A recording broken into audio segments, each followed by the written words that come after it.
Bill, and then you're going to talk a little bit about whatever you're going to talk about, but people really do want to hear from you, whatever you want to say. Okay, that's great. And then I'll do the Pedro and then Mr. Yes.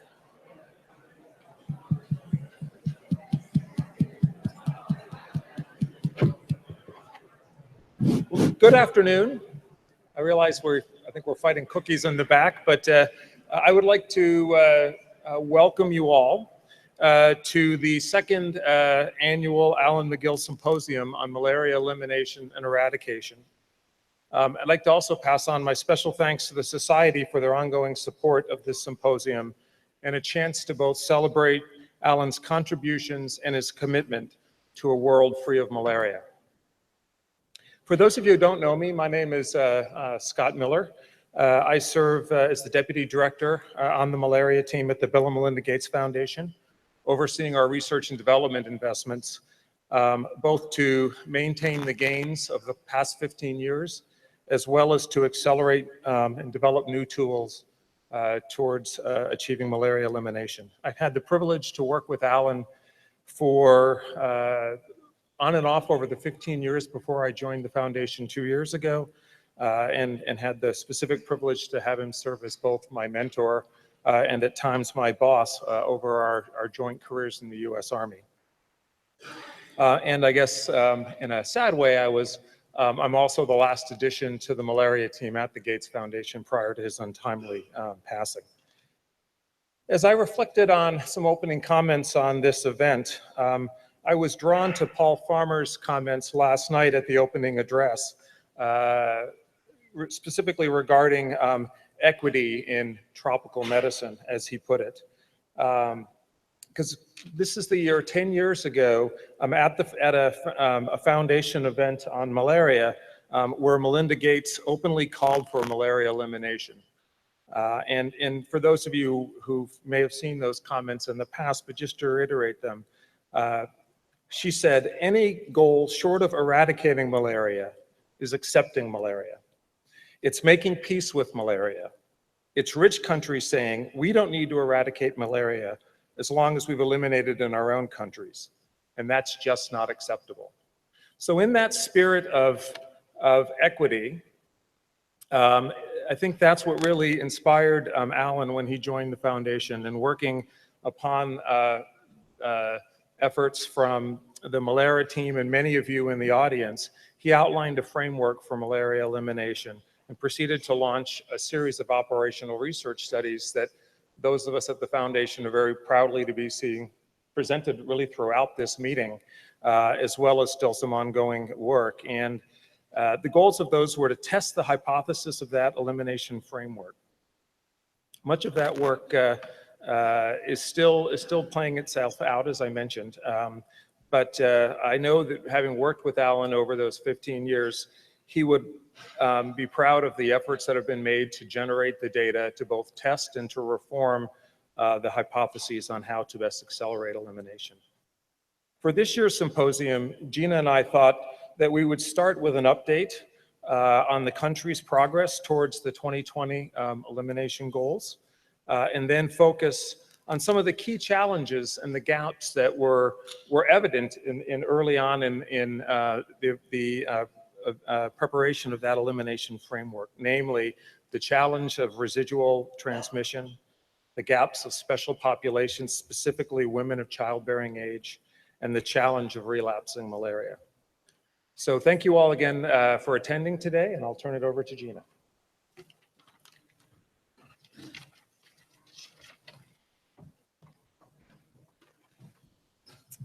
Thank you. We are once again likely to have more than 100 people standing in the back, and there's lots of seats, so I encourage you to come and join us now. Lots up front and lots in the middle, and just please, unless you like standing a lot, please join us. I would also ask Dr. Pedro Aida to join me up here. He wasn't expecting that, but remember the Alan Magill commitment from the Gates Foundation had two parts. One was announced last night for those of you that weren't able to participate, was the recognition of Pedro Aida as the first Magill Fellow. And so I'd like to recognize that also.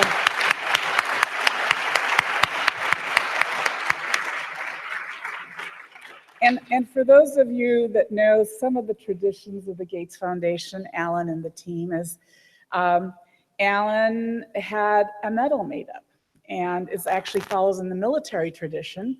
It's something that Ken Kester awarded to me in the field, which was actually very cool, but it says Malaria delenda est, and it's malaria must be destroyed, I think is how it translates. So the ASTMH couldn't quite do that because that's Alan's medal. So you were the first awardee of the ASTMH medal, which honors the legacy of Alan Magill for leadership, commitment, inspiration, and excellence. And so with this, we launch your 2-year exploration into how you will meet the challenge that's presented to you by this opportunity.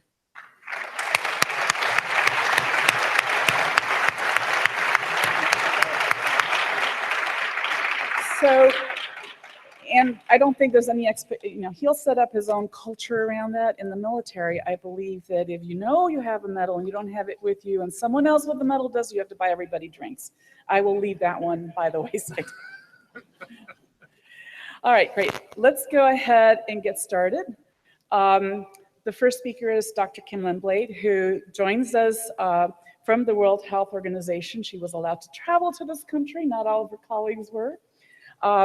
She joined WHO from the US Centers for Disease Control, where she started as an epidemiologist in 1999. And I've gotten to know her over the past years. She's worked in East Africa, Central America, and Southeast Asia for CDC and served as the chief of the malaria epidemiology section of CDC. And now, after many accomplishments, is in charge of the malaria elimination section of the Global Malaria Program. And we wanted her to speak because this year was the first time that the WHO Global Malaria Program brought together the countries that have very audacious goals for 2020, and to tell her where we are, what's going to happen by 2020, and what are the challenges that we face. Kim.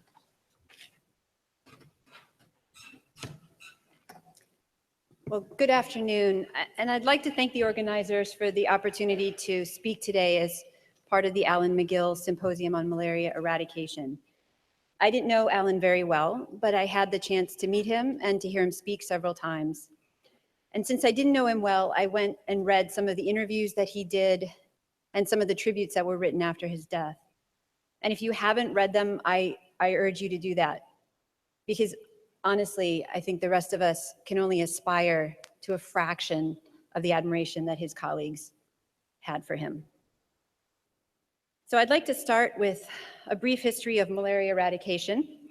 In 1955, the World Health Assembly resolved to eradicate malaria and established the Global Malaria Eradication Program at WHO. And between the 14 years of its existence, between 1955 and 1969, the program had some significant successes outside of Africa, including certification of elimination in 14 countries, 1 subnational region and 1 territory. But by 1969, the setbacks, including development of insecticide resistance and financial and administrative issues, led the World Health Assembly to conclude that eradication was not possible in the near term. But it's important to note that the goal of eradication was never abandoned. The 1969 statement said that the focus on malaria control was to be regarded as, quote, a necessary and valid step towards the ultimate goal of eradication. So the 15-year period after the Global Malaria Eradication Program was concluded between 1972 and 1987 saw another 7 countries and 1 territory certified as malaria-free. And thereafter, we entered into the dark ages, and no country was certified, and there was very little progress in malaria control. But beginning in the year 2000s, there was an incredible scale-up in new malaria interventions, new and effective malaria interventions, and a decrease in malaria caseloads, a 14% decrease between 2010 and 2015. And this decrease in case counts was inversely mirrored by the number of countries that began approaching elimination. So in 2000, only 13 countries had fewer than 1,000 cases, but by 2015, there were more than 30. And the number of countries with fewer than 10 cases per year was only 4 in 2000 and is now over 15 in 2015. So by 2007, WHO was back in the malaria certification business, and 5 countries were certified as malaria-free between 2007 and 2015. And we expect to certify between 2 and 4 countries in 2018. The global progress in reducing malaria transmission, along with the enthusiasm of countries for achieving elimination, was reflected in the Global Technical Strategy for Malaria 2016 to 2030, which put malaria elimination in the center of this Greek temple and called for an acceleration of efforts towards elimination and attainment of malaria-free status. The elimination target set for the Global Technical Strategy is 35 countries eliminated by 2030, which is a very ambitious but achievable goal that has a milestone target of 10 countries by 2020. So in May of 2017, the WHO Executive Board unequivocally supported the Global Technical Strategy vision of a world free of malaria and clarified that WHO's goal remains malaria eradication. WHO has convened a strategic advisory group on malaria eradication to advise on the technical and operational feasibility of eradication, the expected costs over the next few decades, and the potential strategies to reach eradication. So the work of the strategic advisory group should conclude in mid-2018, and then we expect to present the products of these analyses back to the executive board. So with renewed interest from countries in malaria elimination, there was a need to update the 2007 Manual for Elimination. And so with the assistance of a number of partners, WHO launched the new Malaria Elimination Framework in March of this year. And there are several changes to the older manual. Perhaps most importantly was the inclusion of all countries in the discussion about elimination. The recognition that all malaria endemic countries can find ways to accelerate towards transmission down the transmission continuum. So rather than trying to determine the feasibility of elimination in a particular country, the manual identifies the critical requirements that countries need to achieve elimination and prevent reestablishment of transmission. So the manual highlights the programmatic actions that can be initiated along the continuum of transmission from very high to very low transmission. And it emphasizes the need to plan early for the next step, the next set of activities, the next intensification of efforts, the next quality improvements. And finally, the manual identifies the critical role of information systems and surveillance as an intervention. So this figure is an illustration of the categories of intervention that can be layered on as transmission declines, starting with fundamental universal access to malaria prevention and case management and very good passive case detection systems. But there's recognition, and that's what's supposed to be indicated by these arrows, that there are always improvements that can be made to strengthen activities and to accelerate progress. There are specific accelerator strategies included that may help countries move more quickly down the continuum as case numbers decline. And the emphasis at the very end shifts to investigating every case, clearing all foci of transmission, and following up all imported cases to ensure that they do not transmit infections onward. Another really critical element to this framework is the idea of stratification, which is how the concept of the continuum of transmission is operationalized within a country as well. So stratification is much more than just a map of transmission intensity. It's a systematic effort to capture the most important elements that will determine and operationalize the package of interventions that are appropriate at the appropriate administrative level. So stratification allows for regions of countries to move forward towards elimination at different rates. So just as one size does not fit all at the country level, the same is true within countries. And different subnational levels may have different sets of drivers of transmission, different degrees of receptivity, and varying health systems characteristics. So stratification allows this diversity to be captured and operationalized.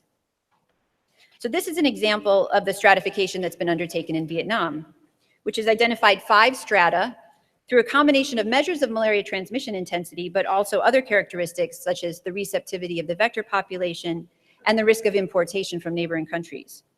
So linked to these strata are a suite of interventions down to the district level that will help the country accelerate towards elimination. And happily, Vietnam is making excellent progress. This concept of stratification in different areas of the country moving at different rates towards elimination is also reflected in the framework through the introduction of the idea of subnational verification of malaria elimination. So subnational verification is the process of determining that malaria transmission has been interrupted in just a part of the country. And it's analogous to the certification procedure that WHO undertakes when an entire country is malaria-free. So countries are pursuing subnational verification because it helps to recognize and maintain the gains that have been achieved in subregions. It ends up generating friendly competition between regions of the country. It demonstrates progress towards elimination that's really essential to maintaining political commitment at the national level. And it helps the countries prepare for the eventual rigorous certification process that they'll undergo as part of the WHO effort. So while WHO does not get involved in the subnational verification process as an institution, it's recommended that countries make the process as rigorous as the full certification effort, and to include an independent advisory body at the national level that will oversee the verification exercise. So in 2016, the Global Malaria Program issued a report called Eliminating Malaria that identified 21 countries considered to have the potential to eliminate malaria in the next 5 years. And this analysis was based on the trend of indigenous malaria cases between 2000 and 2014, the expert opinion of WHO regional and country offices, and most importantly, the declared malaria elimination objectives of the countries. So these 21 countries are known as the Elimination 2020 or the E2020, and they come from all regions of the world. The African region has 6 countries, the Americas has 7, there are 2 in Eastern Mediterranean region, 3 in Southeast Asia, and 3 in Western Pacific.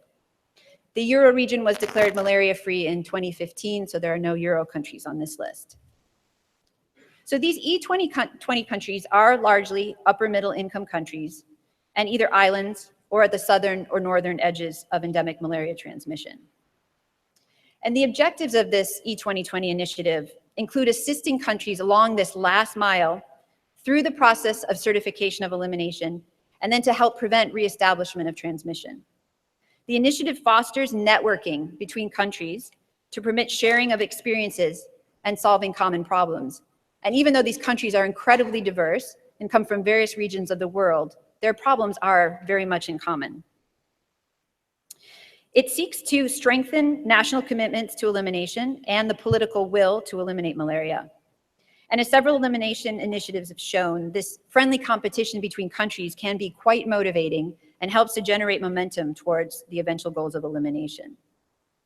So more specifically, the E2020 initiative involves assisting programs to reorient their strategies towards elimination, recognizing that elimination is not business as usual, and that a ferocious attention must be paid to every case and focus of transmission. The initiative also promotes self and external assessments of the coverage and quality of the interventions and implementation of elimination activities, a cycle of reviews and oversight at different levels, regional data platforms to improve the quality and timeliness of reporting, and a celebration of milestones, including high-level political events. So the E2020 countries came together in March of 2017 for the inaugural Global Forum of Malaria Eliminating Countries, and we had 40 participants, national malaria control managers and surveillance officers from 20 of the 21 countries. And we used this opportunity to launch the Malaria Elimination Framework. The meeting served as a platform for the countries to share their progress and common challenges, and we debuted some of the processes and structures that will be used to support elimination. We expect the next Global Forum to take place in June of 2018 in Costa Rica. So during this meeting, countries had opportunities to present the epidemiology of malaria in their country, their progress and strategies towards elimination over the last decade. And there were a number of common challenges that were identified and discussed by these countries. 4 of the most important issues are listed here.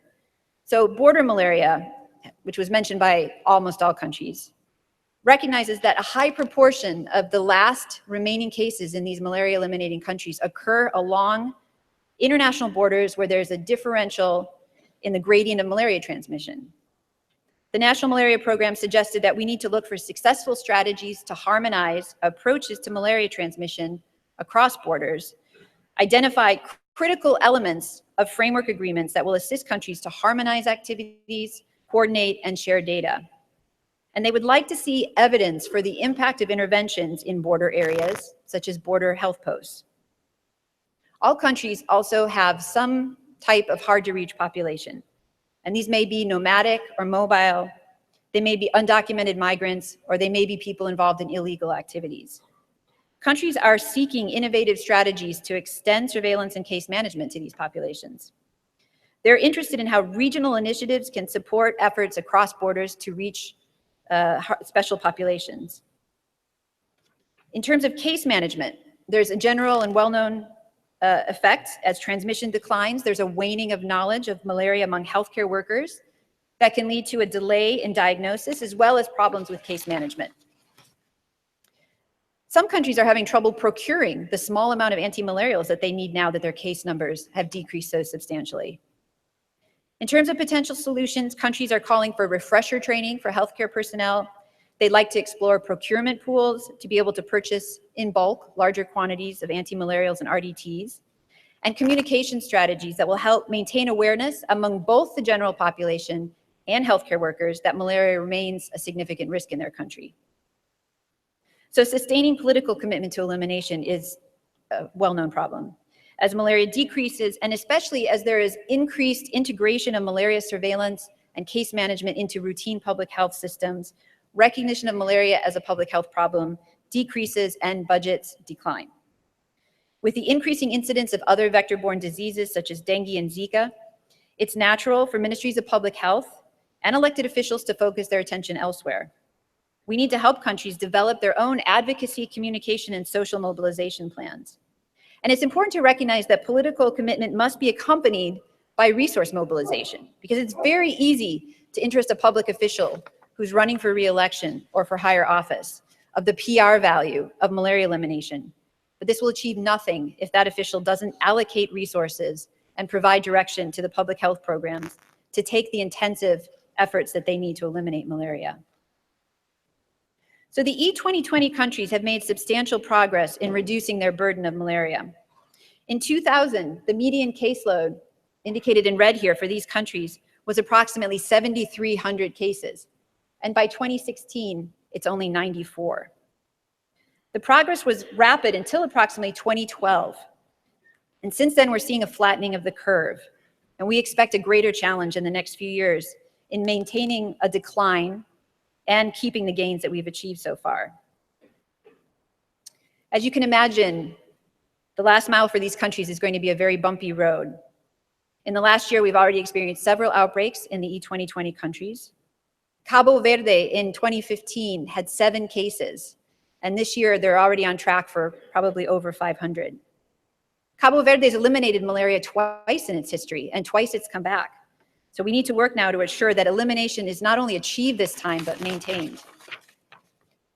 Costa Rica, another example of a country that's come extremely close to eliminating, almost 3 years with no indigenous cases. And then at the end of 2016, several small outbreaks in limited foci occurring in 2 different locations in the country. PAHO is working very closely with the Costa Rican Ministry of Health and the CAHA to get the country back to 0 and to maintain that 0.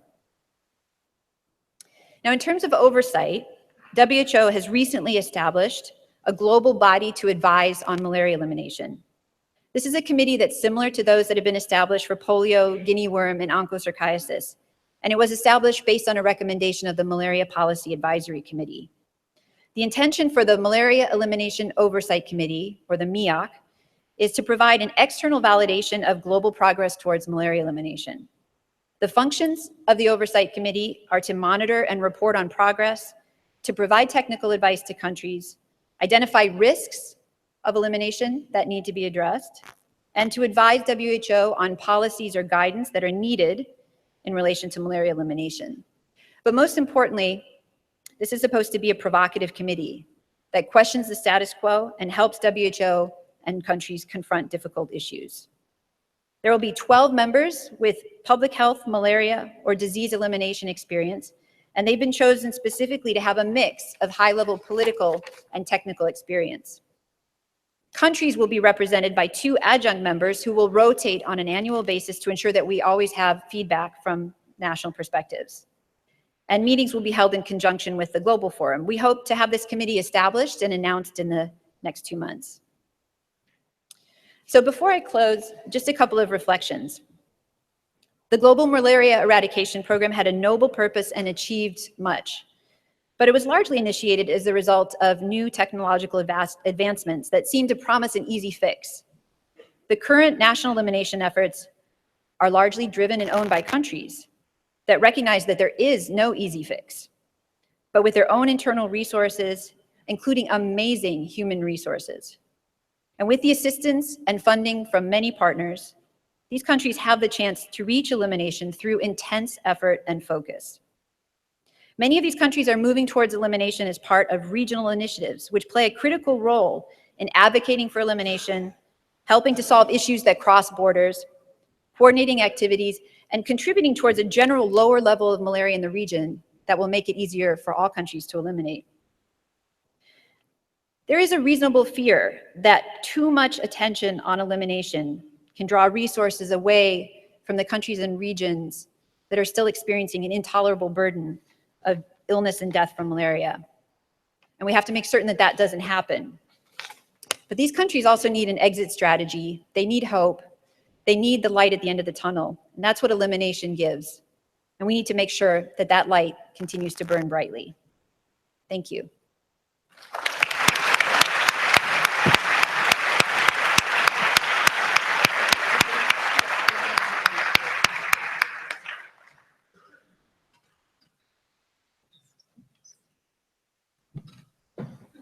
So I think we have more people standing up this year than we did last year. There are about 45, 50 seats up front, so I'd encourage you to please come forward. The fire marshal will probably be very happy if some of you would sit down. And I'll give you a couple minutes. Please come up. We promise not to bite. I see 30 chairs in the first 4 rows up here.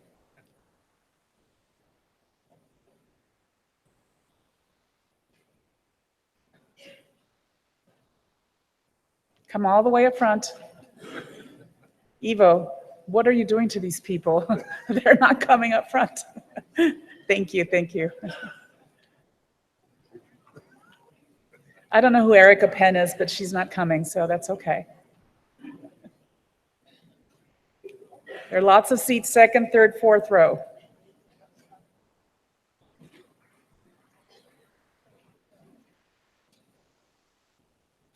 Well, that helped a little bit.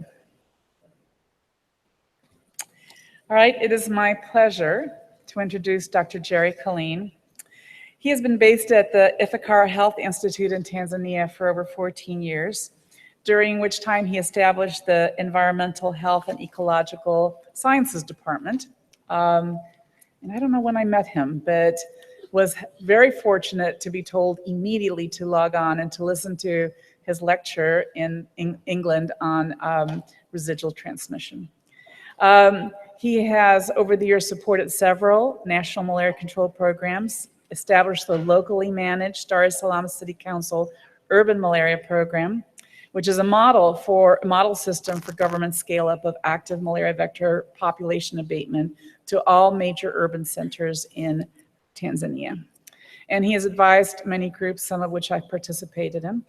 And thus it is my pleasure to invite him to come up here and to give us further thoughts on residual transmission and the impact and the challenge that it plays to malaria elimination. I have no idea how that thing works.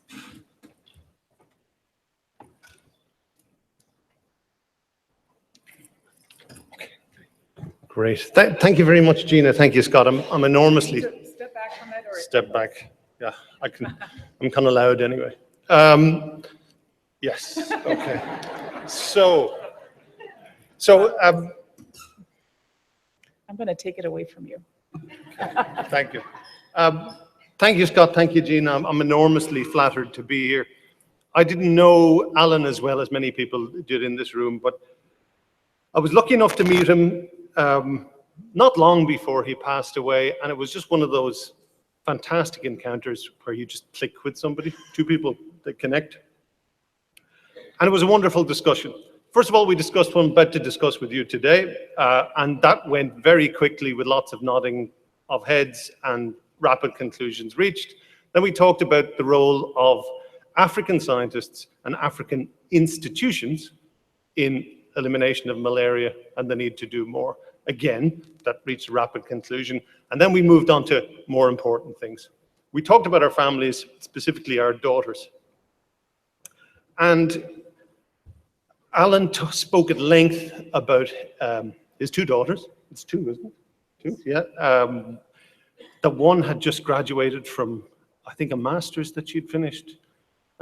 His other daughter was to be married soon, and I was relieved when I heard that I think he made his daughter's wedding before he was taken away from us. I think in recognition and celebration of the kind of person that Alan was, I think I'm going to feature, this is my little, this enthusiastic little bundle of joy is my little girl, and she's going to feature in this, and I'm going to take a more personal approach to this than I normally would.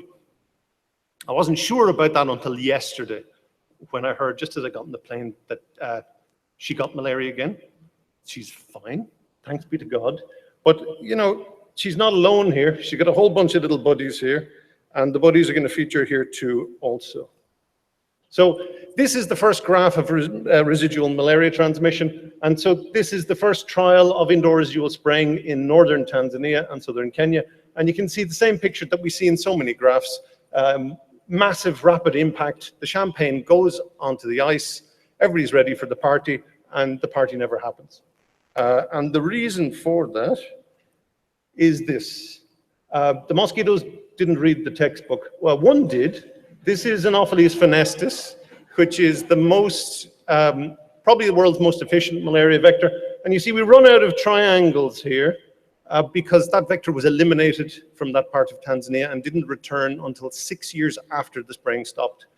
What we see here is the Anopheles gambia complex dramatically reduced, but still there in respectable numbers, and probably what we would know as Anopheles arabiensis today. Now, Anopheles arabiensis is the Bruce Willis of mosquitoes. It's very hard to kill. It does everything that you would not want a mosquito to do. It feeds, it'll happily snack on you while you're outdoors. If it enters your house and you are under an insecticide-treated bed net, it's not a kamikaze pilot. It's not going to commit suicide on your bed net. It's going to fly out immediately. Oops. It's going to fly out immediately and look for somebody else or something else that is unprotected and persist that way. Now, the something else is also very important. Cows don't transmit malaria, but they do feed vector populations, and they keep vector populations in business. So, and you know, is not an isolated example. I think the real big hammer blow for the global malaria eradication program was the Garki project, which achieved massive levels of control, an awful lot to be celebrated, but fell a long way short of elimination, and basically the same story. And we've seen this story repeated again and again over the course of malaria history. And so residual transmission, it's not a new thing, it's not a new concept, but we've forgotten a lot of the lessons that we learned back in the global malaria eradication program. And, you know, the collapse, the Garki project really, and the collapse of GMEP just cast a pall over confidence in vector control generally. God bless the bed net, which gave us all something to celebrate again. But you know, we got a little bit carried away with some of the optimism. I was in the room when this happened, and I was a little bit taken aback. Unfortunately, some more important people stepped in. Eleanor entered the world and decided, she refused to sleep anywhere else. And so, which meant I didn't get to sleep for about 3 months, which gave me time to work on this. And this is a very simple piece of theory that we put together to illustrate the point that bed nets, the primary mode of action of bed nets is not personal protection. It's about killing off vector populations. And therefore, it's all about getting decent coverage of the population in general rather than vulnerable groups. And the one thing, you might notice that under no credible conditions did we ever predict elimination. That's residual transmission that you see there at the right-hand side of that. And so since then, we've seen the actual scale-up, non-simulated scale-up of vector control, particularly long-lasting insecticidal nets. Now, we're not at zero, and you'll notice the scale on this graph isn't zero. So we're quite a long way short of zero. There are 4 million people walking around on this planet today who are alive because of the scale-up of long-lasting insecticidal nets. So there's a fine balance that's got to be struck between celebrating all that and being realistic about what's ahead of us. Now, as a family, we've been extremely lucky. We just happen to live in the part of Africa that has benefited most from the scale-up of vector control. We live in the Rift Valley corridor of Tanzania, where Anopheles gambia as a species has been basically eliminated. And we haven't, until very recently, we haven't seen a specimen in the Ifakara area for almost a decade. Okay? And this is what it looks like. This is an example from Senegal. Now, what you see is this picture of massive reductions. I mean, a lot to celebrate here. And this was vaunted as evidence that elimination was just around the corner. However, if you look closely at the y-axis, that's incidence per month. Okay? That's still a lot of transmission. That's an awful lot of transmission. And so the experience of my daughter and all her little buddies has been totally different from the same kids born 10 years earlier. This is the age she was when she first got malaria, and this is the case for most Tanzanian kids where we live, that she got malaria at the age of 4. This is her in preschool, and most of her little buddies, they get malaria once every few years now instead of guaranteed once or twice every year, and that was the case. That's how things were if we were in Ifakara 10 years previously. And so in 2016, finally, we see a definition for residual malaria transmission in the WHO terminology. So why did it take so long? The reason it took so long is residual transmission is a very uncomfortable truth. And the reason it's uncomfortable is that the scale of the malaria transmission monster is absolutely overwhelming. And it's very scary to look in the eye. I think we're just getting around to it now. If we talk about entomological inoculation rates of 600, and this distorts our view of the world so that we say an entomological inoculation rate of 1 is low. I'm sorry, but it's not low, and you wouldn't want it in your house. So taking as an example, 600 inoculations per year, bed nets do achieve 99% control of that exposure level, but 1% of 600 is an inoculation rate of 6 per year. That's twice a month. That's enough to keep everybody infected. And therefore, even when bed nets are doing their job, it just pushes you along this curve to barely to the point where you start to see progress. If you're lucky and you start here, then you get pushed down the curve and malaria starts to behave like a normal disease. But it certainly isn't a normal disease in most of Africa. Now, what that means is that high burden countries, most of their transmission or most of their burden today is residual. It's not going to go anywhere no matter how many bed nets or how much IRS we throw at it. And there's a big chunk of malaria burden is residual. It's not going to go away by itself, and there will never be enough bed nets and IRS to make it go away. So enough depressing stuff. Let's talk about solutions. So let's talk first about the most obvious form of residual transmission, which is outdoor transmission. Now, even if you've got a classically anthropophagic mosquito that feeds at night and indoors, there has always been outdoor transmission of malaria in those settings. But also in Africa, we do have mosquitoes that like to go out for a snack, at very social hours of the day, about 8, 9 p.m., like Anopheles arabiensis. And I'd just like to emphasize, this is the face of residual outdoor transmission. It's a lot of fun. It's the best part of the day. This is when most of us drink beer or have our meals or sit down and have a flap. And so, in social science, we often talk about behavior change interventions. Do we want to change all of this? Or is this a case where the technology we've got to wrap the technology around the behavior rather than vice versa? Okay, so talk about behavior change. So that's burning elephant poo, which tells you something about how people feel about mosquitoes. That's a mosquito coil. People can't afford them. They don't like them. They're bad for your health. That's equivalent to about 30 cigarettes. And the more contemporary formats, they're good for barbecues in America or Italy or Australia or middle-class families in Jakarta or whatever else. They are too expensive and don't last long enough to serve the needs of the average rural African farmer. And it's that simple. And these technologies, we recently did a photo voice survey in which we asked people what they associated with protection against mosquitoes. And you'll notice that the existing repellent products, they didn't even feature. And in fact, people rated garden application of pesticides as being more important to them. Fortunately, there is kind of hope. Sheila Ogoma reformulated an old off-the-shelf volatile pyrethroid called transfluthrin so that it could be evaporated from basically old rice sacks, a very absorbent material that is good at soaking this stuff up and releasing it slowly.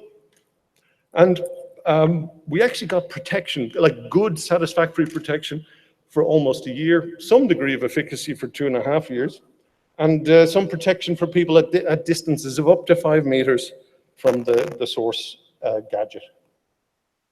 Now, a lot of people equate residual transmission with outdoor transmission, and I think that's a mistake.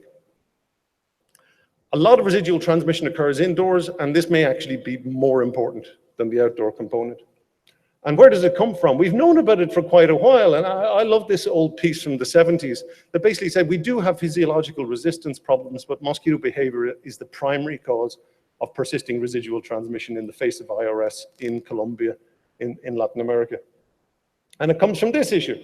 These are mosquitoes that come into the house and then they leave again very fast. And they don't settle on surfaces very long. It takes about 7 minutes for insecticide to pass up along the leg of a mosquito to the target organs, you know?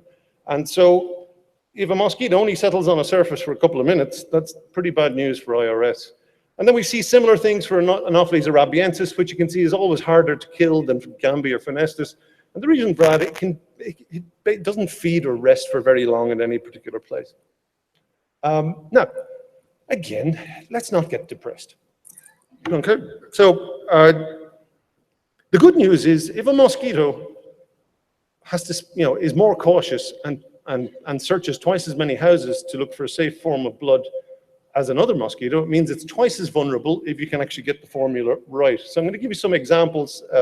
This is an example of a biological insecticide that grows into a lethal dose, regardless of how little the mosquito is contaminated within the first place. And all I can say to the mosquito is, resist this, my friend. And here's some other innovations. You know it's a great paper when you read it and you say, oh, I wish I'd thought of that. It's using electrostatic netting to basically offload insecticide dust onto mosquitoes. And even pyrethroid, resistant mosquitoes can't cope with pyrethroid dust in large quantities. Again, I'd say resist that. And they applied it, so you only need a little bit with these Eve tube modifications. And then our own work, we thought, let's punish the mosquitoes who enter houses. Let's just put up some netting panels and allow the mosquitoes into the house. And then once in the house, this is what the mosquito sees from the inside. So to get out, it's going to follow light. It's going to follow airflow. That's going to take it to the netting panels. These netting panels do allow the mosquito in. It's pretty bad news if you're a mosquito. It's at least as efficacious in terms of mortality as IRS, and it uses a tiny fraction of the insecticide, and then you can mobilize things like long-lasting binding agents in the same way that we have for long-lasting bed nets. Now, that's for us amateurs. And then there's some people who've managed to do it without any insecticide at all. Diabate and Roger Sanu, they installed traps that we've been using as research tools for years. And guess what? That is not a pile of grass. That is a 40-centimeter deep pile of dead mosquitoes, okay? So, a little bit of imagination go a long way. we have been breaking the rules of the Global Fund for years through funding for refugee situations and doing common sense things like just extending the physical protection that we use. We've been doing in refugee populations for years. I was delighted to see Kim highlighted the role of migrant populations and hard to reach populations. And so in our neighborhood, it's rice farmers and Swaikeba got a little bit of money to start developing these portable shelters to replace the traditional mud hut.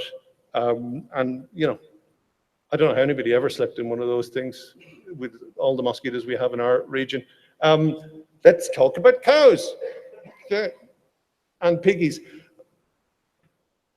Contrary to popular belief, the vast majority of malaria vectors on the planet are primarily zoophagic. They only accidentally feed on a person when they get close enough to us to you know, kind of not be able to ignore us. And there's a particular problem we have with mosquitoes that feed on humans often enough to be really good vectors, but feed on animals often enough to escape from the worst effects of bed nets. And basically, if you look at the map of residual transmission remaining on the planet, there's one of these species basically everywhere that malaria persists. And even with the old technology that was available a long time ago, topical insecticides, the very successful randomized control trial in The Lancet, it's good enough in The Lancet, it's good enough for me. This guy, he's a clinician, but he's almost mad enough to be an entomologist. And he gets some really ugly patients. That's a pig, and that's an implant of ivermectin. So Carlos, you know, started working with animal targets for insecticides quite some time ago. And just want to get things in perspective. Veterinary products are cheaper to get registered. The safety issues are much lower. And you know, if you kill a human being, you've got a serious problem. If you kill this guy, you have a barbecue. It's not the end of the world. Now, but mosquitoes don't just feed on blood. And why would we wait for them to bite it to get to that stage before we try and kill them? So let's talk about sugar. And what I love about the sugar guys, I'm actually deliberately showing old slides because these guys were working on toxic sugar rates a long time ago with budgets that I could fit in my wallet, and they were treated as fringe lunatics at the time. And to see them now presenting serious products that are approaching the marketplace, I said, we've got a lot to learn from these guys. And they did a lot of basic biology working with boric acid and squashed up mangoes. Okay, well, that's counting down. Whoops. Okay, with these small-scale village studies showing that basically you could suppress vector populations with this. Larval control, the technology hasn't changed dramatically over the years. It has improved a lot, and so a lot of the products that are available, developed for the American mosquito control market, they're fine. There's nothing wrong with the technology. We need to work on the implementation systems, including the institutionalization, the reporting lines, the governance structures, all that kind of stuff. And that's also going to apply to the people who are now working on community-based methods for spraying swarms of male mosquitoes while they're distracted, doing their things, waiting for the ladies to turn up.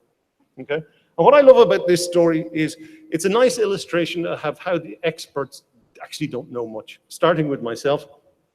There's a bunch of our guys working for Emmanuel Kaindoa, who found a whole bunch of swarms. This is in the village of Mavimba, and this is a photograph I took in exactly the same village at about the same time that those swarms come out. After 12 years living in the Kilombero Valley, I swore blind that there was no such thing as swarming in our region. They were actually swarming right above my head, and I know very little. And what we call established knowledge, I'm sorry, but we have to challenge it.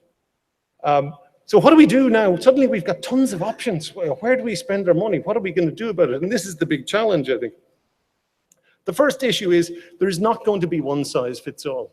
Your vector control package is going to vary depending on what your mosquito behavior is. And we are going to see market fragmentation. We are going to see locally tailored solutions, and it's got to be rational. It's got to be based on measurements. Now, while this new ivermectin implant that Carlos has been working, this is new. The data that says it's a good idea for a large chunk of Latin America is decades old. We've been collecting this kind of data for years and not using it. It's all in the manuals. It's time for medical entomology to go back to being a science. Up to this point, it has been a habit. And the sugar guys, it's the simplest example in the world. They used food dyes to show, hey, if you can dye a mosquito, you can probably kill it. The products need to be responsive to what communities want. You know, what are the barriers? What are the enablers? And IVCC have kind of really led the way in asking the awkward questions about, well, that's very nice, but our market is too small. The disincentives to the large-scale manufacturers are too small. The amount of global subsidy we have is too small. We need to take the pressure off these issues and address the disincentives for the manufacturers. And it can't all be subsidy. Sometimes it's got to be just better ways to use the same active ingredients. Now, I'm not saying that Eve baffles are the best way to do this. I just want to take the photograph to illustrate the fact that IRS needs too much active ingredient. You know, IRS coverage has contracted over the years. We can tweak around with it, but ultimately it needs too much insecticide. Bed nets protect too small an area. The last time I got malaria, it was sharing one of these things with the entire family. And you know, this is so well understood as a cause of malaria in Tanzania that there's a Swahili word for it, ulalavi. You know, it's sleeping with your backside up against the bed net. It's too small a space. So, and if you look at the amount, the other thing I want to show you this is the amount of netting. There's actually, you can protect the windows and the eaves with the same amount of netting that it takes to make one bed net. So why is it we're prepared to subsidize netting for sleeping spaces, but not entire living spaces? We need to ask the awkward questions. And you know, are these really is this really such innovative, wild thinking? I don't think so. I'm way overrun. Okay, so let's get going. We need to listen to people, what they're saying. 3 out of these 6 photographs, highlight photographs, are of window screen. And then now that we've got something to get excited about for protecting the outdoor environment, are we going to wait till resistance takes this away from us and then finally say, okay, let's make some vapor phase actives and then put them through the insecticide treadmill and we're all back to square one in 20 years? No. As Nick said today, it takes a long time to develop anything. So we need to have the conversation today and we need to make the investments tomorrow, not the day after. Now, these guys are qualified. This is the face of residual transmission, but it's also the face of the solutions. These enthusiastic little people, these guys are qualified because they grew up in Africa. These guys advise me all the time about life in rural Africa. And when they grow up, if we provide the opportunities, they're going to look like this. And I really advise anybody to go to these young scientist competitions in Africa and see all the talents out there that we are not using at present. And if they really grow up, then they're going to look like this. And these aren't just African scientists, these are African innovators. There's a difference. We've got a long way to catch up in Africa on industrial capacity and you know the large-scale manufacturers, but how to use those active ingredients. We're qualified to not just participate in the developing those application methods, but also you know, there are people here who can lead it. And you know, the transfluthrin emanator was invented by Sheila Agoma, and I could never have thought about it because I didn't grow up in rural Africa. Now, thanks to the Gates Foundation, thanks to Gina, thanks to Scott, thanks to the Ifakara Health Institute, where I've learned far more than I've ever taught anybody, and thanks to the Liverpool School of Tropical Medicine. There aren't many institutes who would let me spend, you know, all the time that I have spent in Tanzania. Thank you very much.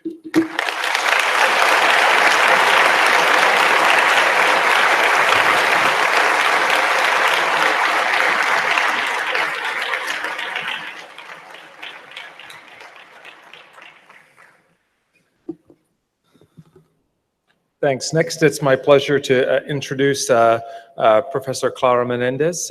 She's a research professor at ES Global at the Hospital Clinic at the University of Barcelona since 2007.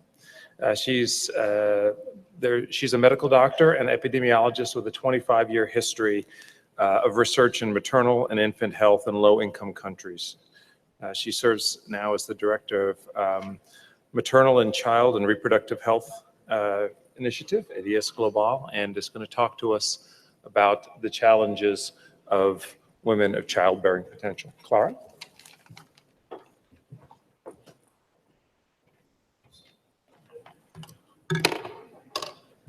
Good afternoon, everyone.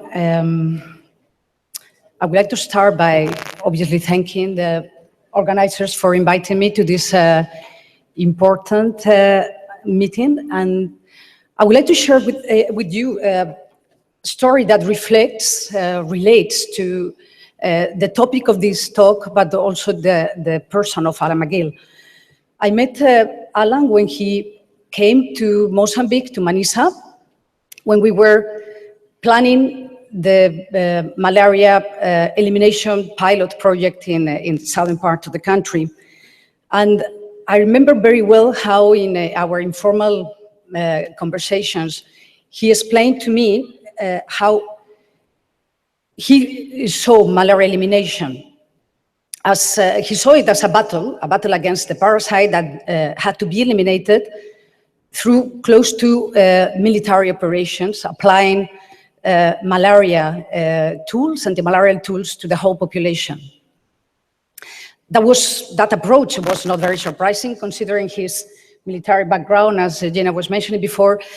But what it was surprising to me was to see his wisdom in understanding and listening to my concerns when I told him that in that whole population, there are special groups for whom the risk-benefit ratio of applying certain anti-malarial measures through elimination contests is not necessarily a positive ratio.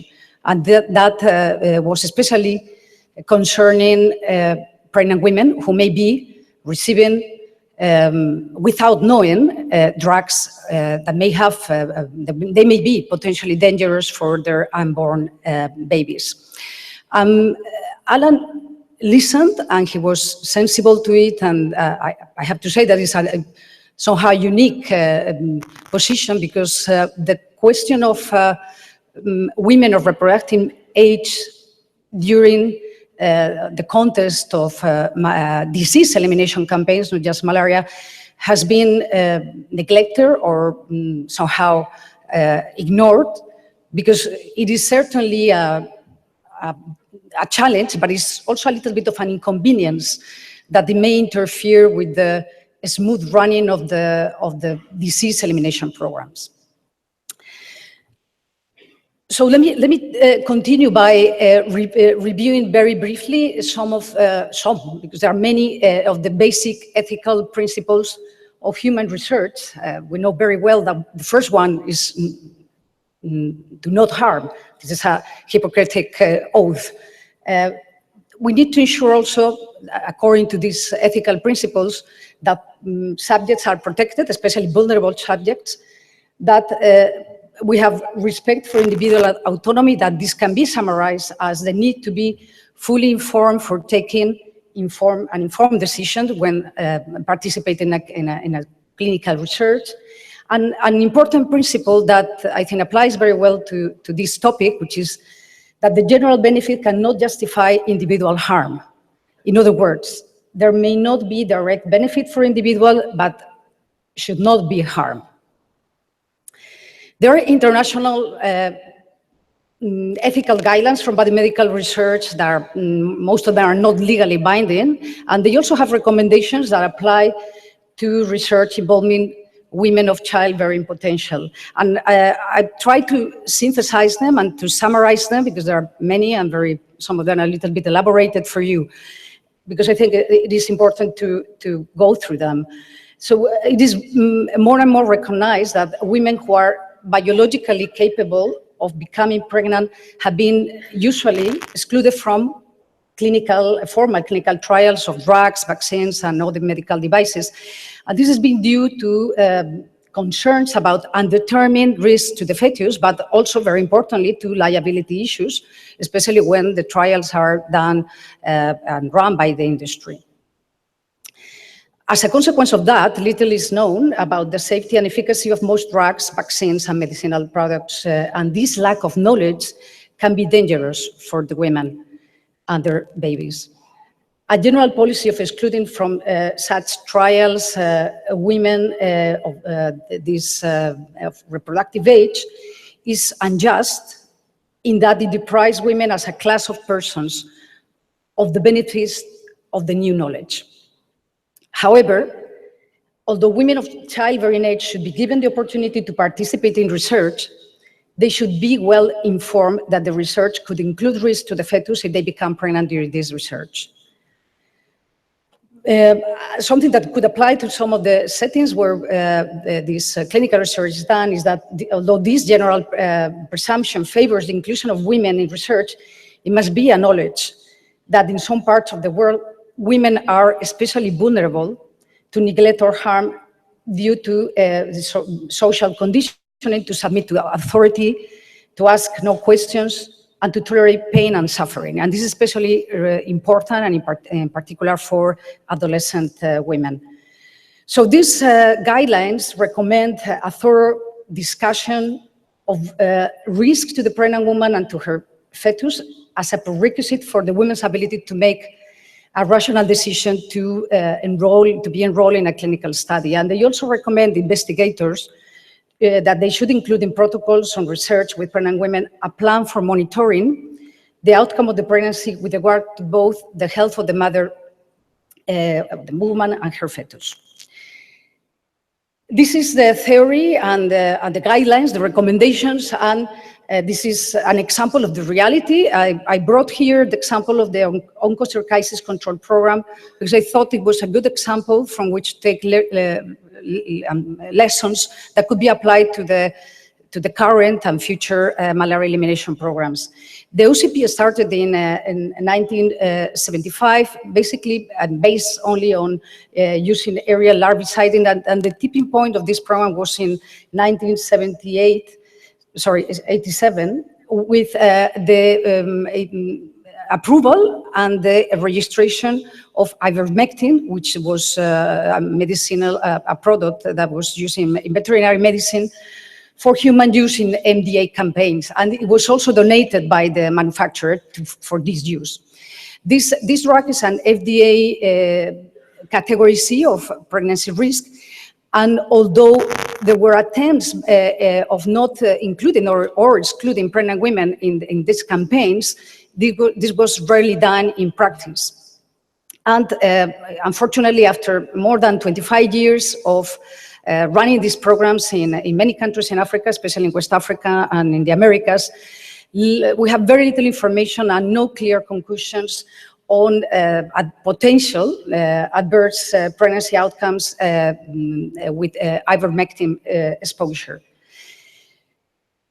Now, the example of malaria elimination, I want to take here the example that we know better, which is the MALTEN, the Mozambican Alliance Towards the Elimination of Malaria. This is an alliance that was established through a collaboration with several all the important key partners working in malaria in Mozambique, including the Ministry of Health, the Global Fund, PMI, Clinton Health Access Initiative, Manisa Health Research Center, and the Barcelona Institute for Global Health. And it was as a program that is still funded by the Gates Foundation and La Caixa Foundation. This is a slide, a busy slide, just to summarize that this pilot project in the southern Mozambique, in the district of Magude, the main interventions and objectives of this project, and basically just to say that they included not only, or is based not only on annual rounds of indoor residual spraying, in strengthening of the epidemiological and case management surveillance, passive case surveillance, and improvement of the case management, but also importantly on the mass drug administration of the DHA-pyridoxine.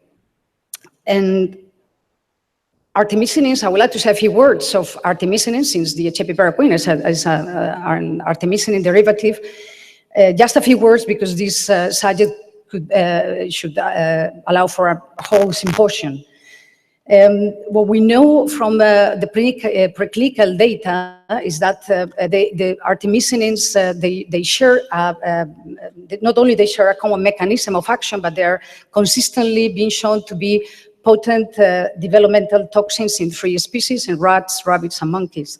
This common mechanism has the main target, embryonic erythroblasts that lead to anemia and hypoxia, and that leads to the embryo lethality, but also the limb defects that are very similar to the ones of thalidomide. And this occurs, importantly, at subsequent, this is all animal data, of course, but it occurs subtherapeutic concentrations and in a very specific time during the beginning of the first trimester that correspond more or less to about the 65-day post-conception. On the other side, there is growing clinical information, especially from women in the 2nd and 3rd trimester, pregnant in the 2nd and 3rd trimester, that have up to now have shown no evidence of an association with artemisinin exposure and poor pregnancy outcomes. And because of that, the WHO has recommended artemisinin derivatives for the treatment of uncomplicated malaria, apart from severe malaria, of course, but uncomplicated malaria during the 2nd and 3rd trimester of gestation. Sorry, go back once. So when we were planning the Malten project, we didn't want to ignore the question of women of reproductive age, and we wanted to acknowledge that they had the right to be well informed about the potential risks of being exposed to this drug, and also they had the right also to be offered pregnancy test. And by doing that, we had to recognize that the proportion of women of childbearing potential in a population, especially in these settings, it is quite large. It's about 20%, and therefore the number of pregnancy tests that we should be doing is substantial.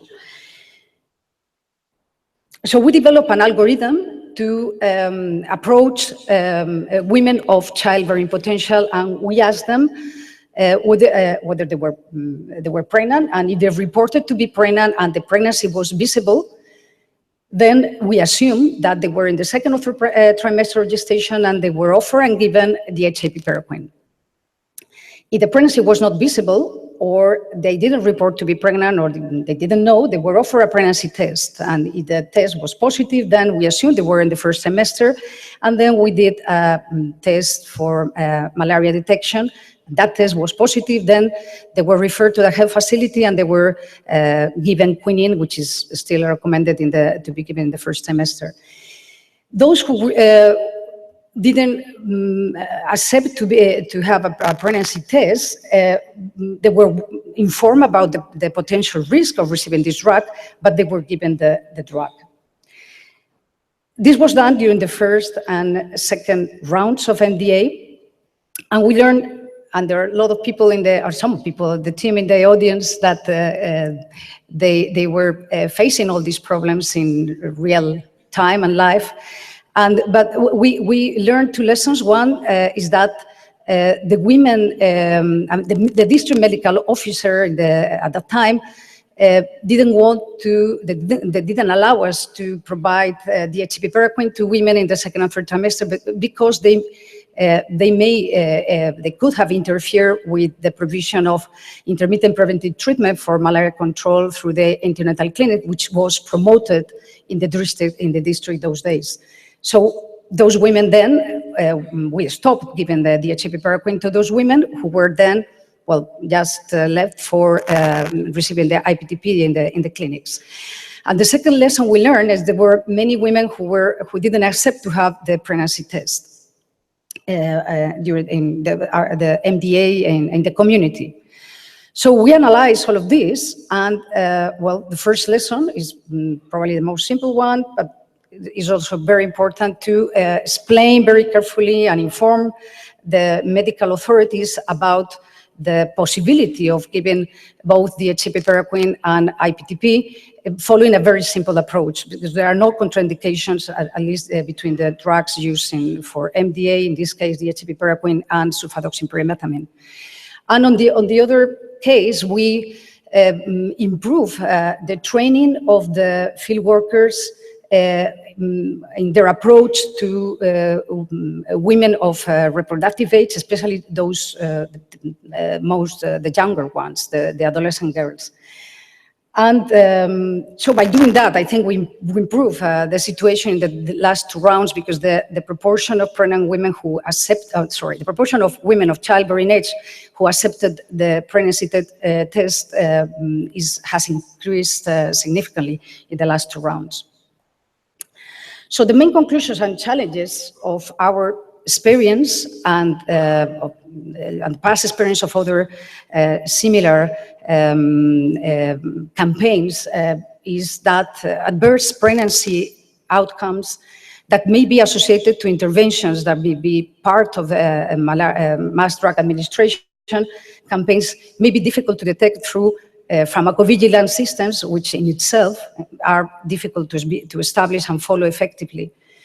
Thus, women must be explained the potential of the risk benefits of the intervention to allow them to take informed decisions.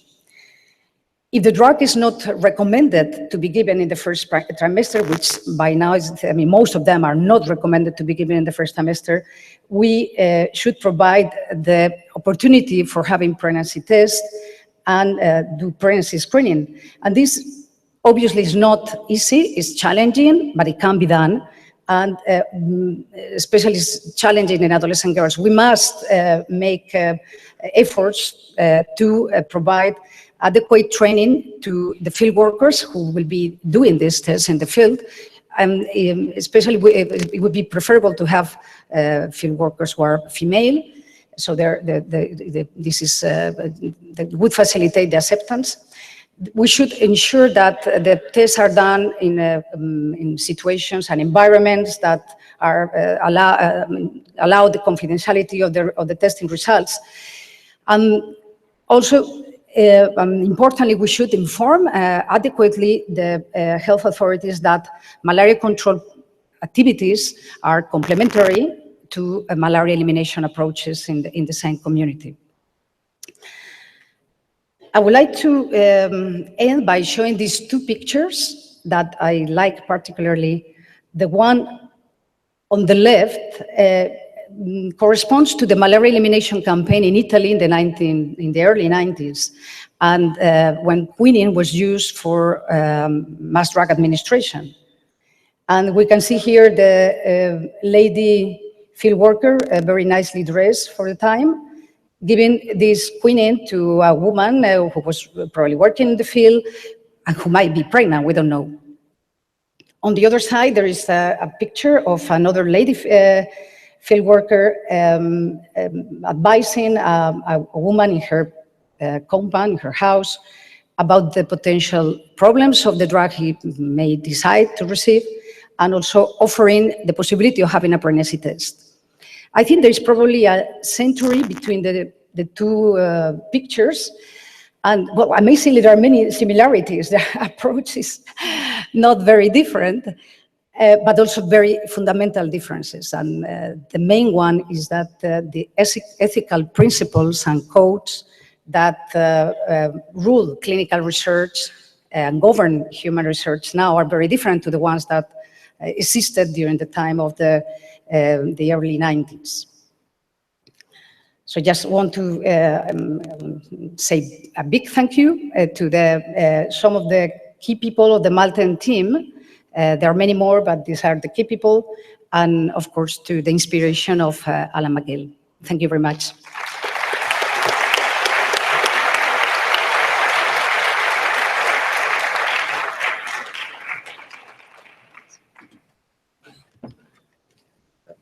We'll have some time to take questions at the end, but I would like to lastly invite Professor Ivo Müller to come up and join us.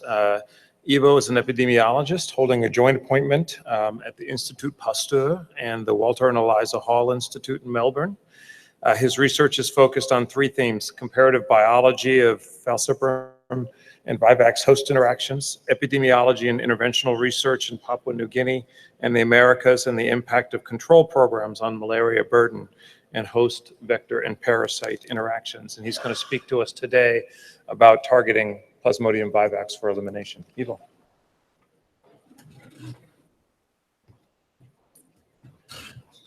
Thank you very much, Scott, for the lovely introduction. I'd like to also thank the organizers for giving me the opportunity to speak here. It's a real pleasure and a real honor to be part of the symposium.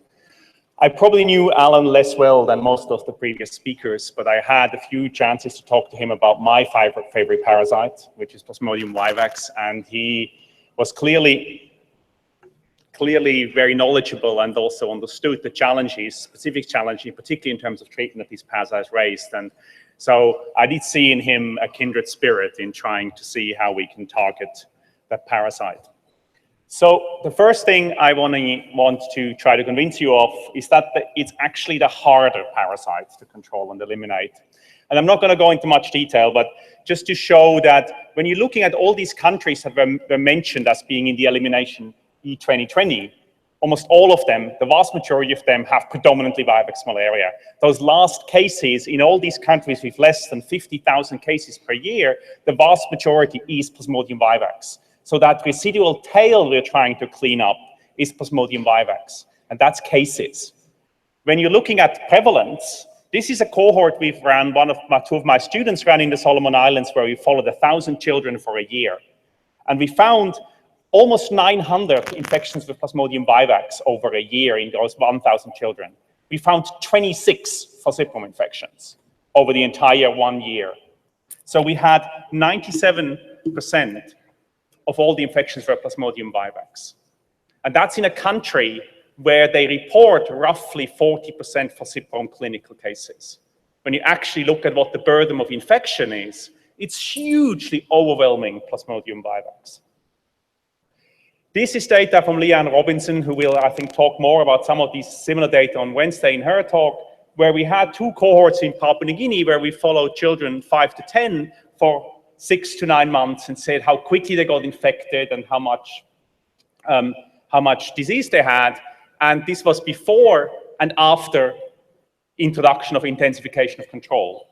And over a 10-year period between 2003 and 2013, we saw a 10 to 14-fold reduction in risk of falciparum, but we only saw a 3 to 4-fold reduction in risk of vivax. So roughly a third the reduction in vivax, and particularly in the infection endpoints. So why is it that vivax is so harder? That's the key culprit. It's the hypnozoite.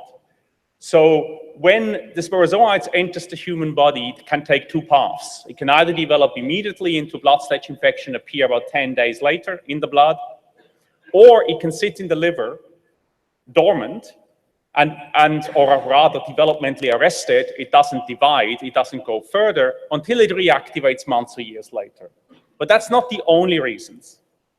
Vivax also has lots of low-density asymptomatic infections, more so than falciparum, as I will show. And it's a very efficient transmitter. It produces gametocytes immediately. As soon as you have blood stage infections, you have gametocytes.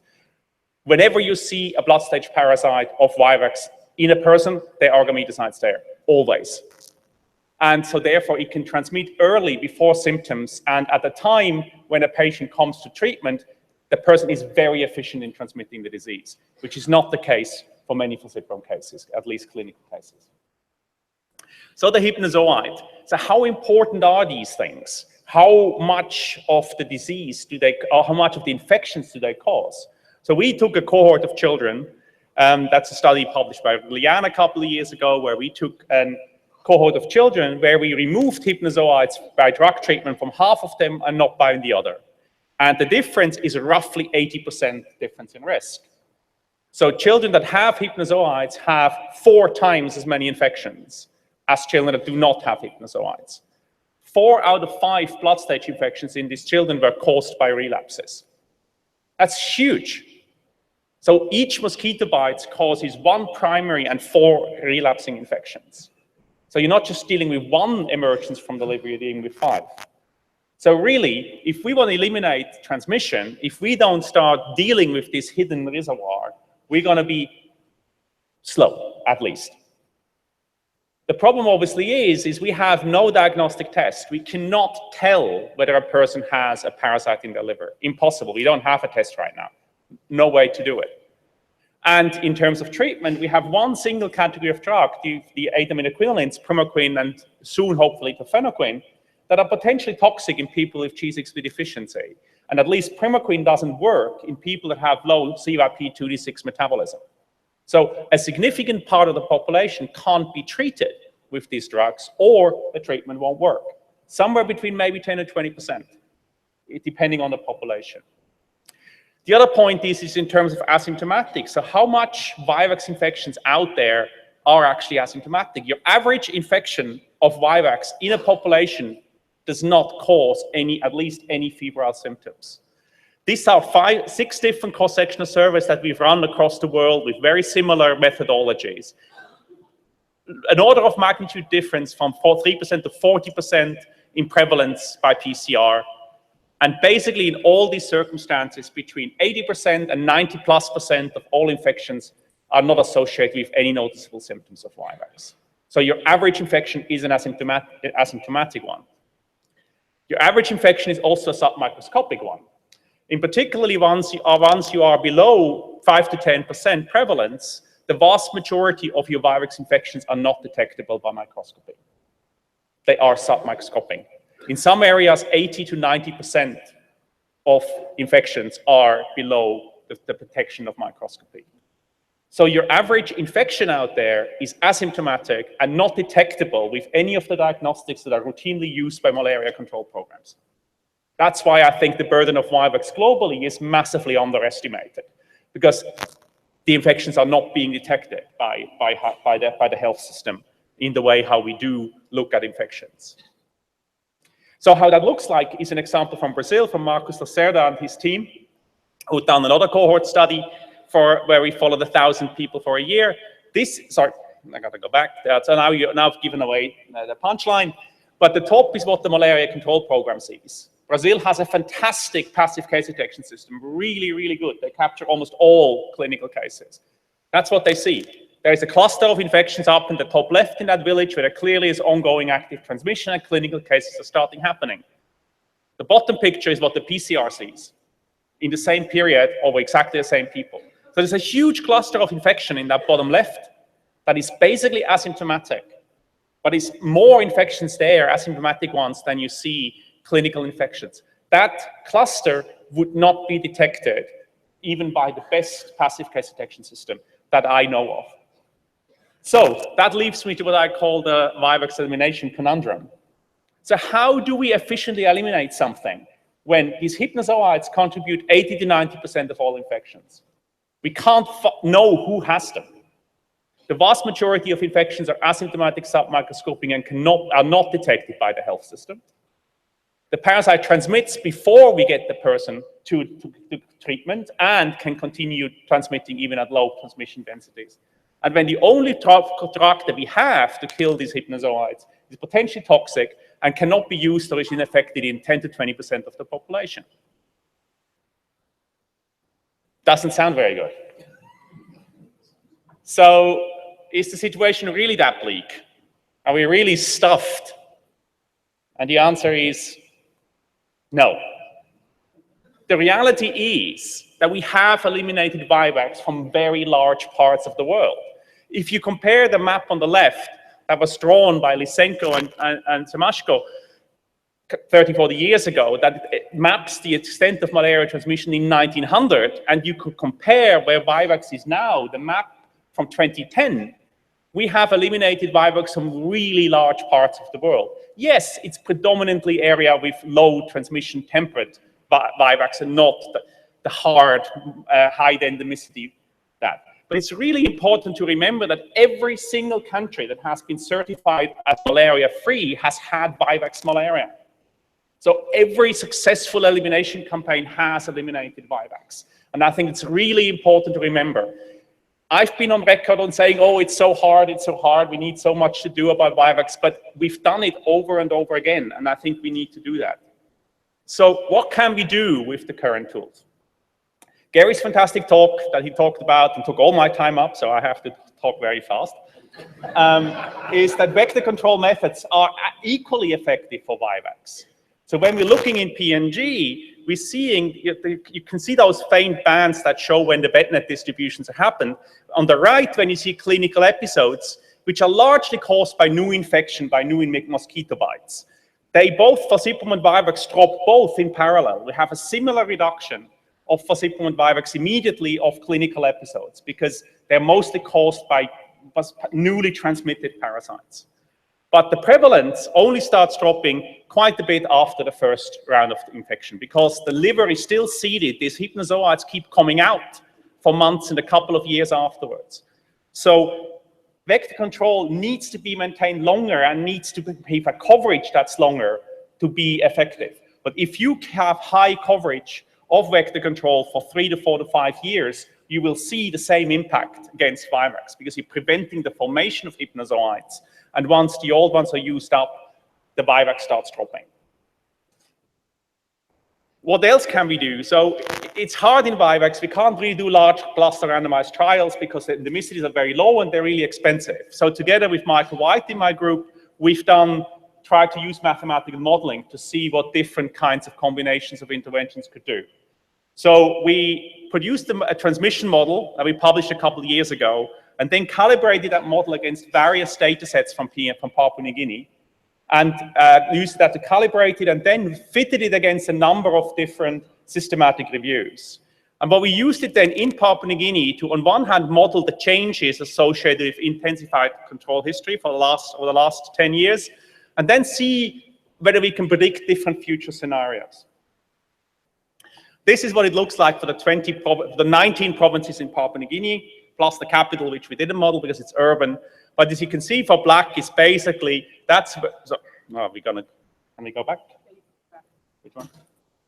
That's back. Okay. So you can see that basically, while in some areas it's really low, we will predict that if we don't do anything, the black line, that it will always come back. The different interventions that we've modeled with 50% LNA coverage, 80% coverage plus primaquine treatment or tafenoquine, and you can see in some areas we really get to elimination, or at least a pre-elimination. But in other areas, it will still keep coming back. So in a bit more detail, this is a kind of a median PNG scenario with a prevalence by microscopy of about 8% and a prevalence of vivax of about 20%. By PCR, that was pre-control. When you give 80% BETnet and you scale up the way PNG has scaled up between 2008 and 2014, you see a rapid dramatic drop. If you then maintain BETnet coverage at 80% by supplementing BETnets every 3 years, you realize that you do reach really quite low prevalence, about 3 or 4%, and you are stuck with Gary's residual transmission. That really means you have only 3 or 4% people that have parasites by microscopy, but 10% or more have hypnozoites. And that's really your reservoir, is that 10%. When we add if we add an anti-hypnozoite drug like tafenoquine to case management, because PNG only does not really use primaquine very well at the moment, then we can drop that quite substantially further, and we reach really pre-elimination level in terms of microscopy prevalence, but we still have around 5% of people with hypnozoites in their blood. So if we add a single round of MDA, then that will further, of MDA with an anti-hypnozoidal, that will further decrease that prevalence and get us really quite close. But in some areas, we probably will require several rounds of MDA before we can get there. So when we're looking at that in terms of PNG, what we will predict of where we could be by 2025, then you can see in the southern and in the highlands part, really BETnets will basically get us to a pre-elimination setting, just by keeping BETnet coverage really high up. Along the north coast, we have to really intensify and improve case management. But in some of the islands areas, we will require MDA to get anywhere near pre-elimination. And in some of the gray areas, we probably actually will definitely require several rounds before we get there. So MDA with aminoglycinolines is in particular with primaquine, is a hard thing to do. But it's been done in the past. China has done it to hundreds of thousands of people. Several Central Asian countries have eliminated malaria more than once using hundreds of thousands of doses of primaquine. Nicaragua, Costa Rica have used MDA with primaquine more recently. But it's really hard to do. You require high coverage. You need DOT, at least for primaquine. You need G6PD testing. So it's logistically very difficult. And MDA in areas when really only 5% of people actually have hypnozoites, exposes 95% of people to drugs that are potentially harmful for them, which really then changes the benefit ratio in terms of for the people, and also has problems with adherence. So we are really faced, when we're doing MDA with Vivax, what I call a diagnostic dilemma. If we treat only the parasite-positive people, the people that have a positive blood slide or a positive PCR even, then we're going to miss maybe 2/3 of the people that we actually need to treat. And we won't have any impact because everybody just relapses and the effect of the intervention is gone. On the other hand, if we treat the entire population, we are over-treating massively people with drugs, the only current drugs that we have that are not the safest drugs that we have. So maybe there are other ways of going about finding these people. And one of the approaches we have been looking at is the approach of serological biomarkers. Antibodies hang around for a while, and we now have panels on the right of antibodies that give us preliminary panels that give us up to 90% sensitivity and 75% specificity on being able to say whether somebody has had a Vivax infection in the previous 12 months. If you've had a Vivax blood stage infection, unless you are in North or South Korea, and you've had a blood stage infection, then you are likely going to have hypnozoites, because all these infections make a primary infections and they relapse within 6 to 9 months at most. So if you can cover 9 to 12 months, then you're going to probably identify almost all people that have hypnozoites. You're going to also cover some that do not have hypnozoites because they no longer have any parasites in the liver. So these biomarkers, we think, could potentially be helping us to both stratify, as was highlighted by Kim, stratify areas into different risks, and also then actually use them to target people to basically do a sero test and treat, where we go and screen serologically and then test people that are positive with that. Another thing is a bit of a, just quickly before the end, on a touch of the fact that we might need vaccines. And we've had a lot of talk about the current falciparum vaccines, RTSS, which do not have a great efficacy against falciparum blood stage infection, maybe 50% efficacy. But in order to get 50% efficacy in terms of blood stage, they're probably 95% efficacious against sporozoites. They probably immobilize and kill the vast majority of sporozoites. So again, we've done some modeling with Michael. If you do that for Vivax and you knock 95% of sporozoites out, you're knocking 95% of hypnozoites out, which means you're reducing the number of relapses very, very dramatically. So you may still get your first infection, but you're not going to get any relapse, or hardly any, maybe one if you're unlucky. And that will dramatically reduce the chronicity and the duration of parasitemia that person will have. So an RTSS type vaccine against Vivax may actually, as we've modeled on the side, reduce in yellow the hypnozoite prevalence and in red the parasite prevalence, may actually reduce that quite dramatically, quite quickly, because it knocks out all the relapses. So an imperfect vaccine against Vivax may actually be more efficacious than an imperfect vaccine, a pre-parasitic vaccine, than against falciparum. So to conclude, I do think the last non-zoonotic parasite, as my friends from Malaysia tend to point out to me, in Asia probably will be a Plasmodium vivax parasite. Elimination is harder, but it is possible, and we've done it. But we do need some additional tools. And if I have 2 more minutes, I quite quickly would make some things to say what we should be doing in terms of targeting it better. Effective Vivax elimination needs to include specific approaches to deal with the hypnozoite, so we're not going to get there. There's no way around it. As good as vector control is, that residual transmission is going to keep coming at us. I think there's absolutely no reason why not every single Vivax infection detected should be treated with an effective anti-hypnocidal drug. apart from the fact that we have G6PD deficiency. So we do need new drugs, urgently new drugs that do not have the same problem. In co-endemic area, and that's a bit controversial, we should probably treat every single Plasmodium infection with an antihypnozoidal drug, because the rates of recurrent vivax following falciparum are almost as high as the recurrent vivax following vivax. So the majority of people with a falciparum infection have a vivax hypnozoites in their liver in co-endemic areas. So we should probably treat them all. We have to target also the asymptomatic and the hypnozoid-oriented carriers, or we're not going to really get to the point. Vector control, and that's basically a summary of Gary's talk. Vector control is effective, but we do need to deal with these early outdoor and zoophilic vectors, and Gary told you how to do that, so just go and do that. And we clearly need the novel drugs, novel things, and I do think the two most important ones are the first two, in my opinion. We do need a non-aminoglycinine anti-hypnozoidal drug that is safer and does not have the issue of G6PD deficiency. Or this is going to be a hard slog in highly endemic areas like PNG. And having a diagnostic that could identify us and let us target treatment to the people, at least with very high likelihood of hypnozoites, will also help greatly. So lots and lots of people to thank. I'm really a spokesperson for a big group of people that have spent a lot of their time trying to crack the vivax nut.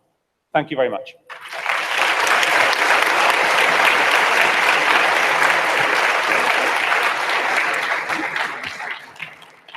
So this is the moment you've been waiting for.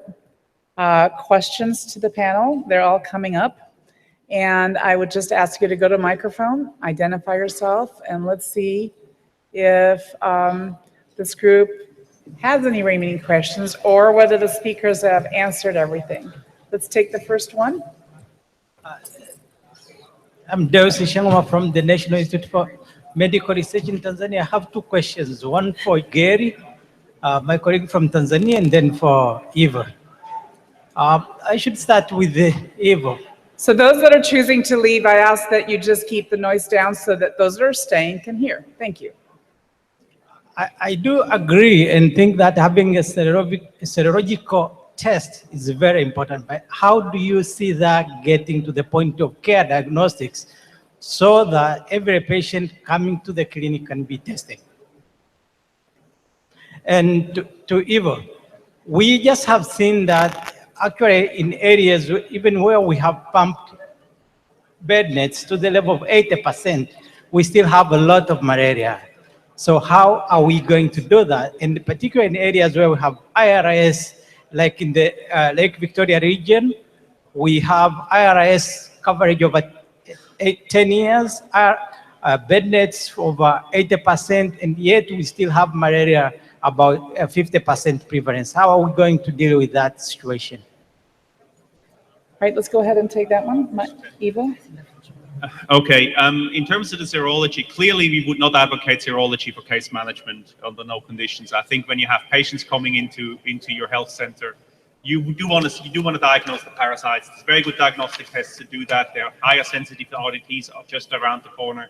So really for clinical case management in the clinic, you want to not use serology. You would never use that. I think serology really is a public health tool potentially that can help us target treatment to people with asymptomatic and in particular infections that are covered in, that are basically just hypnozoite only. So it's for public health campaigns, for MDA campaigns, where instead of just treating everybody, you would test people first and you would only treat people that are seropositive. That's, I think, how at least we envisage that this would be used as a public health intervention. Jerry? Thanks for the invitation to give my whole talk all over again. I think the short answer is I don't know, because I don't think anybody knows. And there's a difference between, I've certainly have plenty of ideas as how you could do it. The issues are who's going to believe you and who's going to fund you. And we've got a big, now that we live in an evidence-based world and most of the funding comes from PMI Global Fund, you know, there's a big road ahead of us. to mainstream these intervention options. So the first thing I'd say is I would never tell a program person, this is your intervention for your area, but here's some ideas and here's the things you should measure to figure it out. Now I know the Tanzanian transmission system reasonably well, and I would say that the approaches are not mutually exclusive. I think there's probably 3 or 4 or 5 different ways you could approach it. You know, that there's nothing wrong with an outdoor repellent. Do we have off-the-shelf products ready to deliver that? I would say no. Do we have products that are ready for evaluation? I'd say we're there or we're very close. Veterinary ivermectin seems like a very good idea to me. I think we should be trying these things. And in Tanzania, we have a very nice example where there is one intervention there that operates outside of the usual funding mechanisms and is funded by the government of Tanzania with Tanzanian shillings from the taxpayer, and that's larvicide application. And that's a classic example where the technology exists. The product exists, it's made in Kibaha, you know, and the issue there is it's very easy to make the political statement that we're going to apply larviciding. To do it well takes hard work, and that's all about program building, and it's not about odds ratios and randomized controlled trials. It's about actually getting your implementation system, reporting systems. 95% of the war with larval control, larvicide application particularly, is about monitoring, evaluation, governance, and ring funding fencing. I mean, I think the American mosquito control boards have been so successful, not because they're idiosyncratic. Each program makes up its own mind, certainly doesn't download any advice from any of us. So thank you, Jerry. Let's go ahead and take the other side. I was just coming out of my shell. It's all right, Michael. Microphone, please.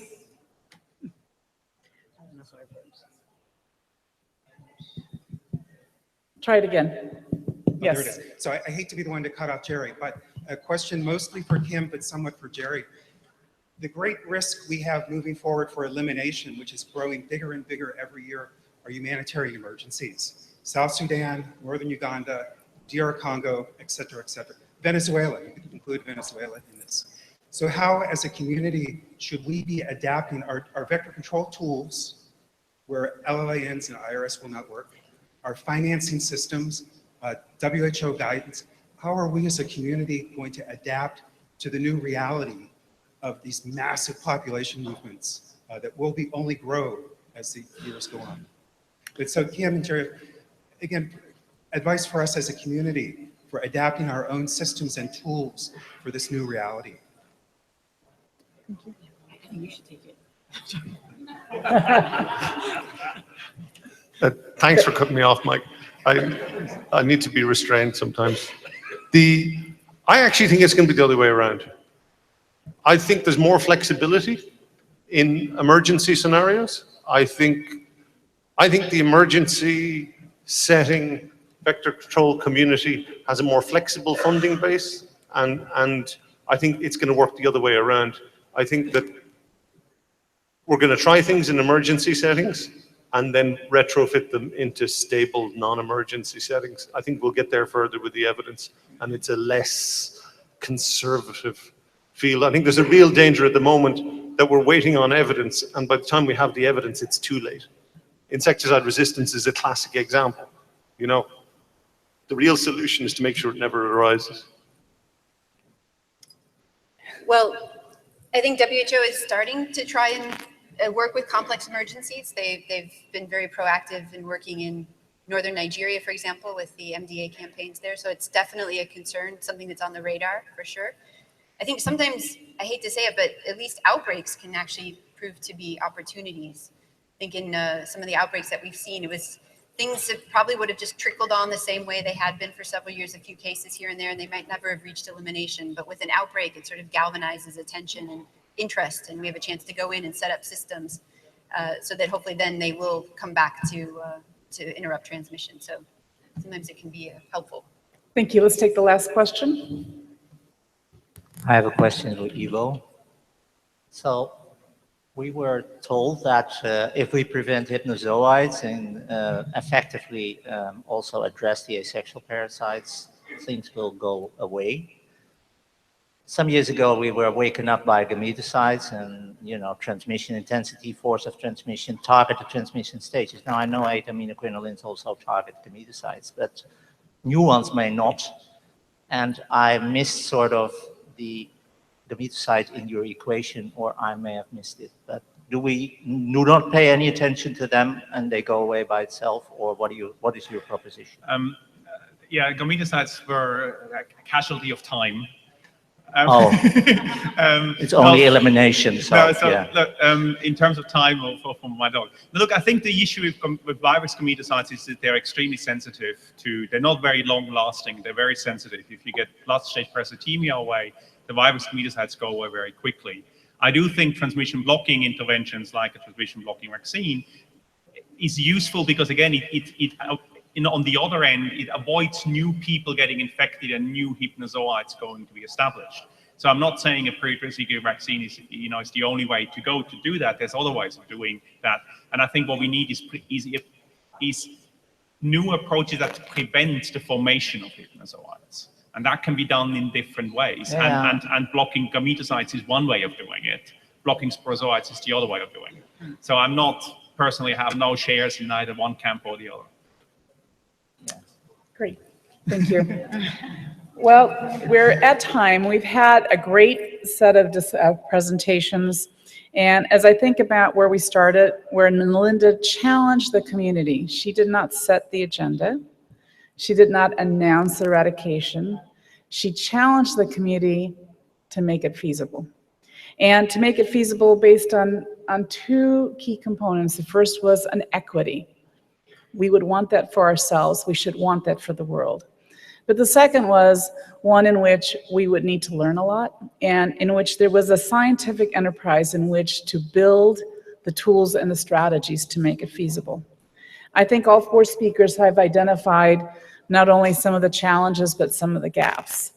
And just to give you 4 quotes, the Bruce Willis of mosquitoes, you'll remember that one, right? Arabiensis. And the whole concept of residual transmission, where we are looking at a number of potential options, not only to quantify its impact, but to quantify the impact of intervening there.